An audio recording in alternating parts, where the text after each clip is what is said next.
खुदा में रज़वी हो। Today is Jummah, but at the same time it is the Jummah Wada. For the month of Ramadan, it is the Al-Wada Jummah, the last Friday for the month of Ramadan. And each of us will remember that it just seemed like we said that it is the first Friday of Ramadan.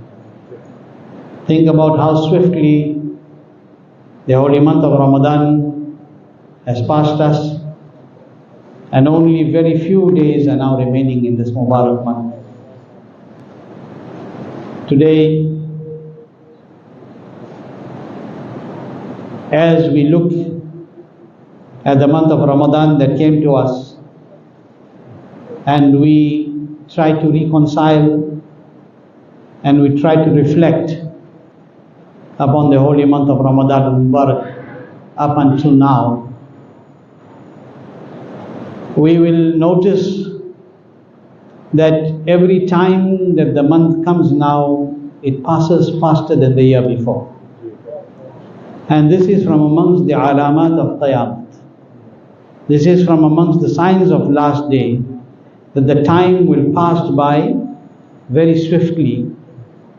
But something that we should pay attention to very importantly, when we think about time passing us by swiftly, like we look at Ramadan, and we see that Ramadan has passed us by so quickly. Okay? It has passed us by so quickly. How many days today? How many Roza today? 25. 25 Roza. Tomorrow 26. Tomorrow after Maghrib, Laylatul Qadr, the 27th Eve. Okay? So how many more days we have left? We are round the corner from the end of the month of the Ramadan, and this Mubarak month is passing us by with great speed. And as I said, it's time to reflect and reconcile, and it reminds us something very important when you reconcile and you reflect, that Ramadan is passing with this speed. Is it not telling us that your life is passing with the same speed? Is it not telling us this? Do you remember when you were younger? I remember when I was a kid, and I think our elders will remember even better. It felt like one Jum'ah to the next Jum'ah took very long to come. It seemed like from one Jum'ah to the next Jum'ah, people waited, it's a long time more before Friday comes. From Ramadan to Ramadan seemed distant. Today leave the Jummah to a Jummah. The Ramadan to a Ramadan seems to have become so close. It's still the same 12 months. But the time is passing by faster. And thus the question that each person should ask himself or herself is that when this month is passing us by so quickly, as I just said, is it not a warning for us? Is it not a reminder for us that your life is passing so quickly? Just now you know you were 20 years old. Before you know it, you are 50 years old. Say, just now I saw my kids were crawling. Before I know it, they're already professionals and doing this and doing that. What has changed? Why is this happening? Because the Nabi sallallahu alaihi wasallam foretold this. Nabi sallallahu alaihi wasallam said, a day will be, a week will be, a year will be like a month. 1 year will be like a month will be like a week will be like a day, and a day will be like you threw something into fire and it combusted and got finished. How much can you do in your day to day? Go back not far, go back 10 years. How much could you do in 10 years ago in your one day, and how much can you do now? Yet we have so many facilities. Yet we have so many things to make life much easier than it was 20 and 30 years ago. But still we cannot do as much as we used to do then. I want to ask each of you and ask myself the question, how much Quran we read in Ramadan? How much Quran did you read in Ramadan? Except the Taraweeh that you heard Quran. How much of Quran did we read? It's a question to ask ourselves. And the person is going to tell you, I could not find sufficient time. But even in the month of Ramadan, you know, if you only had to do one thing in Ramadan, for the sake of recitation of the Quran and for your amal salih, one thing only, that every day you have lunch. In Ramadan there's no lunch. That time that you dedicated to your lunch, if you dedicated to your ibadat, kitna fayda hota? How much of benefit you would have got? That 1 hour, roughly 45 minutes, 1 hour. But in that time, what you'll do? You'll still go and chase the dunya. We still chase the dunya in that time. We won't think that that time that we used to do this, we will use this for Allah's ibadah. No, we will use it for the dunya. Very few people use it for ibadah. And for goodness, what does it mean? It means that the world has sunken us and absorbed us into this huge trap. The world has pulled us in, and we have forgotten that there is a thing, even though we know it, but we are no more conscious that there is maut. There is no more conscious that the world and my life is passing me too fast. And I said this before to you. I remember on the 2nd of Shawwal is when Huzur Sayyidi Muhaddis Kabir was born, Madinahun Nurani. And I remember I called him one day. It was the 2nd of Shawwal. This year he will turn 93. You were lucky you had him this year with you. But I remember one year I called him and I said to him, Huzur, today is your birthday. May Allah give you long life, and we're remembering this day. He said, yes, I also remember this day. I remember that it's 1 year now closer to my qabr. I now remember that I'm 1 year closer to my grave. Look at what they think. I'm 1 year closer to my grave. When our birthday come, what do you think? Make dhamma. But instead of reading 2 rakats and making shukr in the court of Allah, they, oh Allah, you kept me alive with iman. So the time is passing us very fast. And likewise, this month of Ramadan is almost gone. The question that we need to ask here is, have we fulfilled our duties and our responsibilities as we should? Kya hum logon ne apne zimmedariyan puri ki? Did we finish our zimmedari? Whatever our duties are, whatever is our responsibility in this month. And I said to you last week, it's not just about waking up at Sahri and making iftar and saying, I made Ramadan, I fasted. It's not only about staying away from food. How many people are openly making guna in the month of Ramadan? You see people who are Muslims openly eating in the month of Ramadan. Openly eating. Why? What is the reason for this? It's because people, sadly, illa mashallah, except for those whom Allah has protected, the people and the community have become spiritually bankrupt. We have become spiritually bankrupt. Man fears about getting financially bankrupt. He fears about becoming insolvent financially. But what about spiritually? What about spiritually? When you wake up for Sahri, do you just wake up half asleep and just want to eat and go and sleep back? Or you're waking up thinking that I'm waking up to fulfill this great sunnah of Rasulullah sallallahu alaihi wasallam. I'm doing this, that I'm going to make niyat, that I'm fasting, I'm going to be in ibadat the entire day in the remembrance of my Rabb Almighty Allah. Is this what we do? Or do we just make this a formality? This is the question that we need to ask. And I'm asking myself this question today. And then I ask it to you, because there are only few days left. There are only few days left. Make the best of it. When we say make the best of it, it doesn't mean get up and you can't manage, so you sleep the whole day, sleep from Zari and wake up at iftar. Na namaz, na ibadat, na kuch. This is not how it should be. This is not fasting. There is fasting of different levels. I explained this in the very beginning. The fasting of the layman, the fasting of the elite, the fasting of the spiritually elite. The spiritually elite, the awliya, the pious servants of Allah, their eyes are fasting, their hands are fasting, their legs are fasting. We are only staying without food. Think about it. It's time to reflect. And that's why I'm saying, this is the last Jummah, it's time to reflect, it's time to reconcile.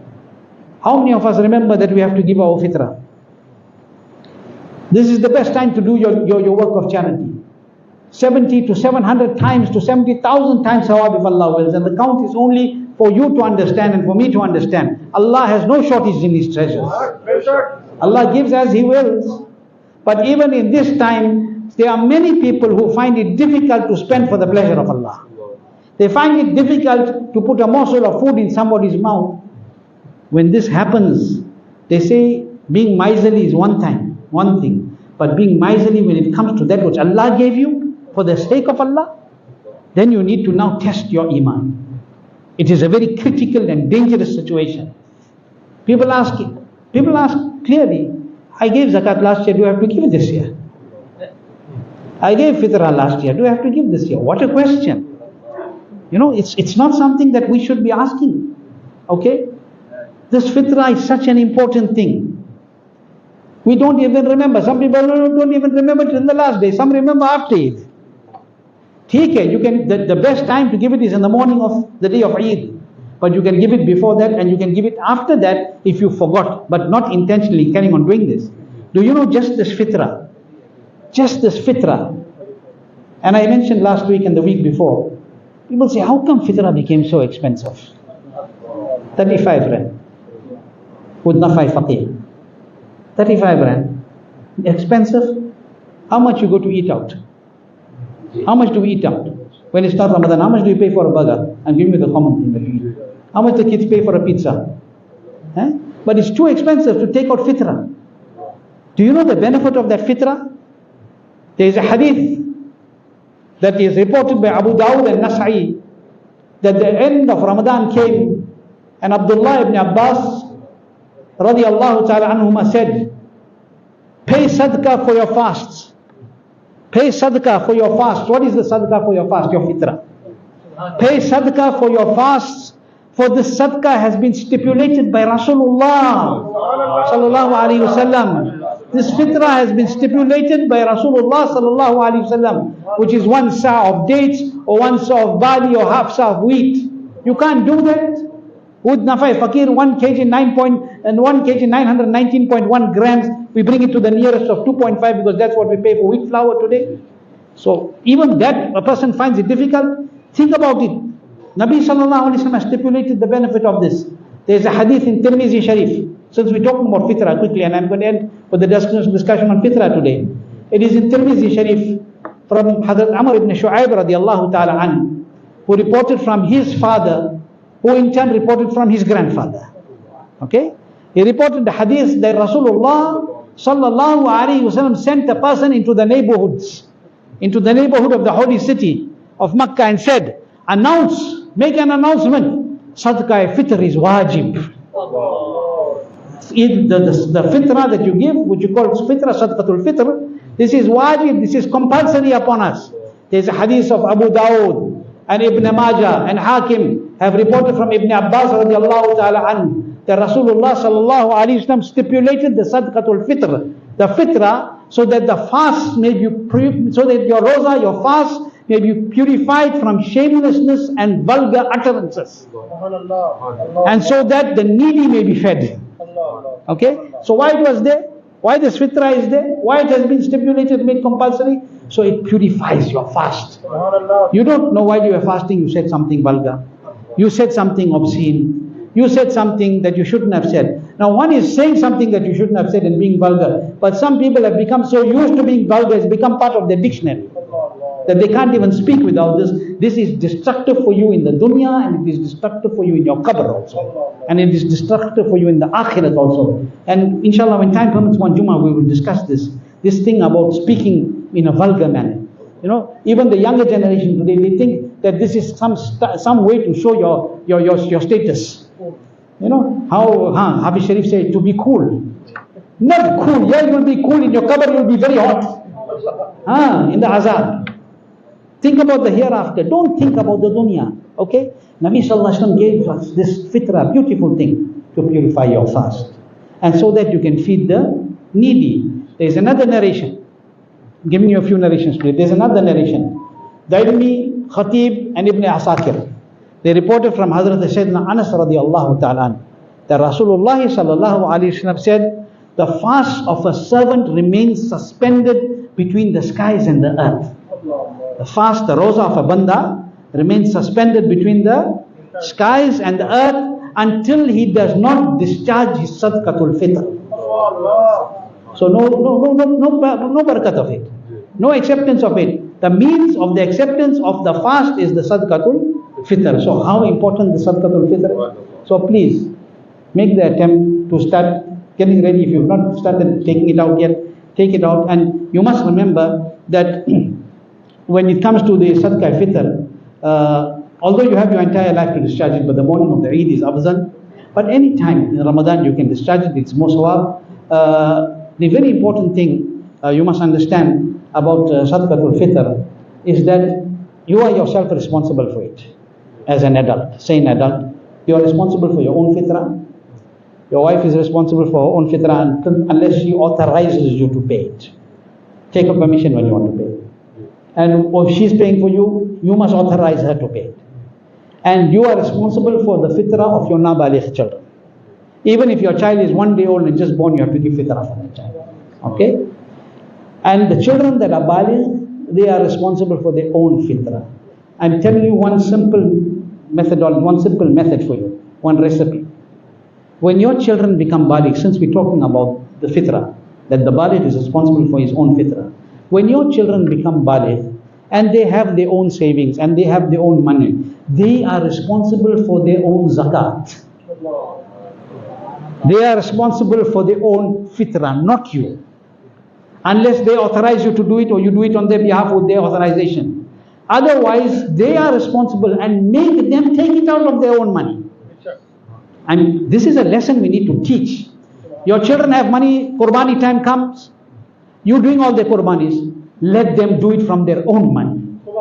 Let them learn, so when you die and gone from the dunya, they'll take out sadaqah, they'll take out zakat, they'll do their Qurbani. Why? Because they know this is my responsibility. You can get everybody's money together and do whatever you need to do with it as they command and dispense. But make it their habit that if they baligh, let them do it from their own money. And because it is their responsibility, they are mukallaf. Okay, it is their responsibility, they have to do their own. Not you taking the responsibility of everything and they don't even know what is this. Teach them how to work out their zakat. Teach them how they should give sadaqah. Teach them that every month from what they earn, take out something and give in the way of Allah. Don't your father and your forefather and your grandfathers taught us, they had one small box or one tin in the house. Every month they used to take out something and put their sadaqah. Every month they used to take out something in the Hosea Park's name and give the people. Why did they do this? Because of barakat. But if we're not going to do this with our children, we do everything and don't teach them how they're going to do it. So it's very important to do this. And I'm ending today's discussion with something very important. That somebody asked a question, and a lot of time this question comes up. It's got nothing to do with fitrah directly, but with sadaqah as well. Fitrah, sadaqah, zakat. People have always been asking, and I thought, let me just respond to this. People ask that if we gave somebody sadaqah, or we gave them zakat, or we gave them fitrah, and they are a relative, etc., and you visit their home or a friend, and they gave you something to eat and drink, because they did that with the money that you gave them. They bought that. Can you partake in that? Yes, you can. Yes, you can.